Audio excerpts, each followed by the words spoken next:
Welcome back to my channel. Welcome back. Welcome back. Welcome back to my channel.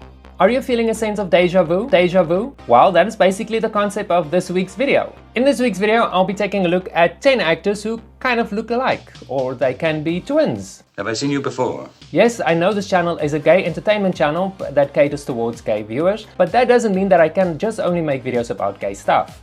Does it? Of course not. Before we continue, I just want to say thank you very much to my channel members. You guys are awesome, and obviously you guys that watch my videos as viewers. Without viewers and members, my channel won't be able to exist. So thank you very much for watching my content. You're welcome. You're welcome. You're welcome. You're welcome. But I think I've said enough now. Let's get into the video. Let's head over towards the rainbow and follow the yellow brick road and look at some doppelgangers. You look like someone I once knew. Are you twins or is it deja vu? I just wanted Adrian to answer that question. Well, the thing is, it's a title that's stuck with us for years, but realistically, we stopped playing ska quite a long time ago. I mean, So were you more pure ska in the very beginning? Yeah. in the very beginning only, yeah. Were you very rude? Like Rudy's? Fairly. Adrian Young wasn't your average 90s rock guy. As the drummer of No Doubt, he brought not only powerful rhythms, but also a visual vibe that screamed punk, glam and unapologetic camp. He joined the band just before the breakthrough and quickly became known for his playful onstage antics, like showing up in nothing but a jockstrap, or donning full drag without battering a mascaraed eye.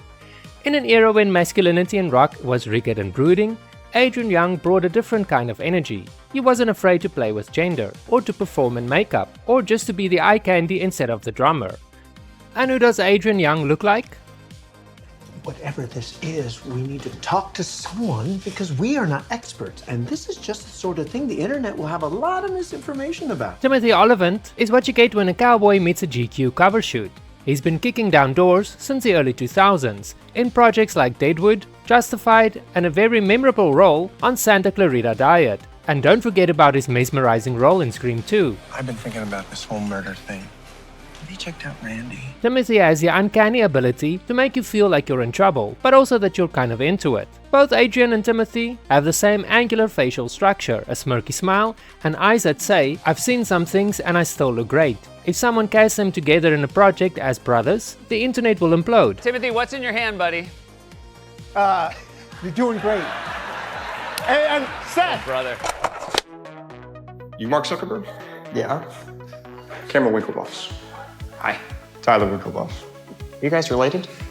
It's good. Funny. I've never heard that before. There was a time when Armie Hammer had it all, including a promising career in Hollywood, with appearances in films like 2010's The Social Network, The Lone Ranger and Call Me By Your Name. And then his reputation kind of spiraled into a dark abyss of claims of sexual abuse and cannibalism, and he sort of disappeared.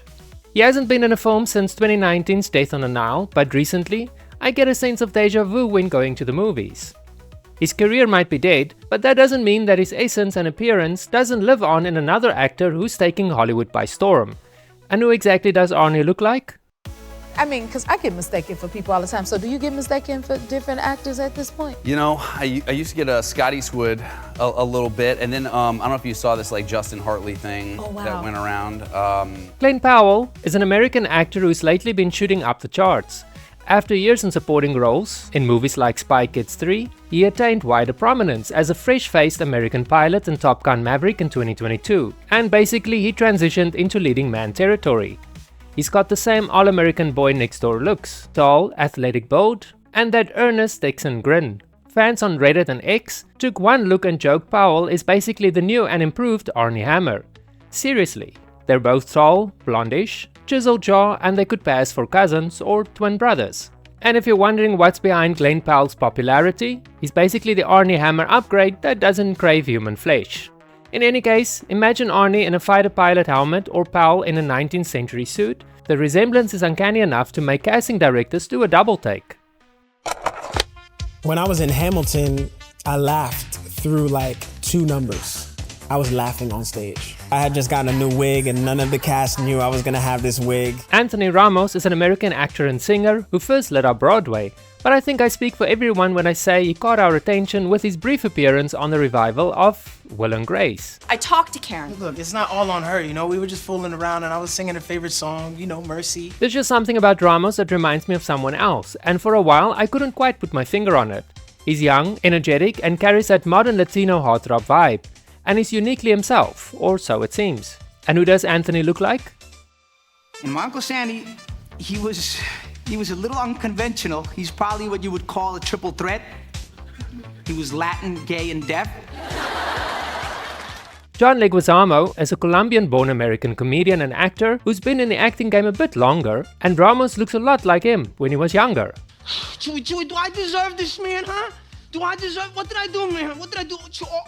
Man, why is she dogging me like this, huh? Leguizamo blew up in the early 90s with wild comedy roles like Luigi in Super Mario Bros. and the drag queen Chi-Chi into Wong Fu Thanks for Everything Julie Newmar. Well, this trip sucks. It sucks.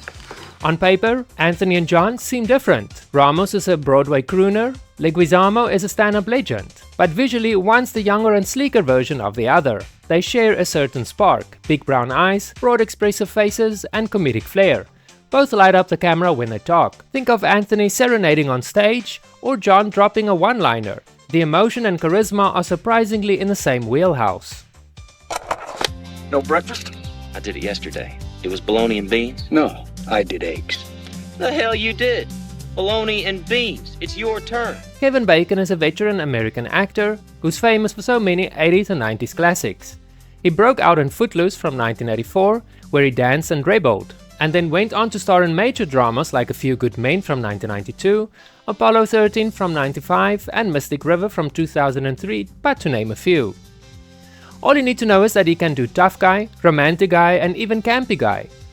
All three incarnations, which can be seen in a short-lived series, The Bondsman. I hope he's feeling better this morning.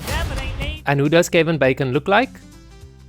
One thing for me, that gave me this sense of like omnipotency, being able to fly, being the only kid around in the camp who can fly. Jake Abel is an American actor of a very different stripe. He played Luke in the Percy Jackson films from 2010 to 2013, as well as the male romantic lead in the critically panned The Host, which was adapted from the novel from the writer of the Twilight Saga.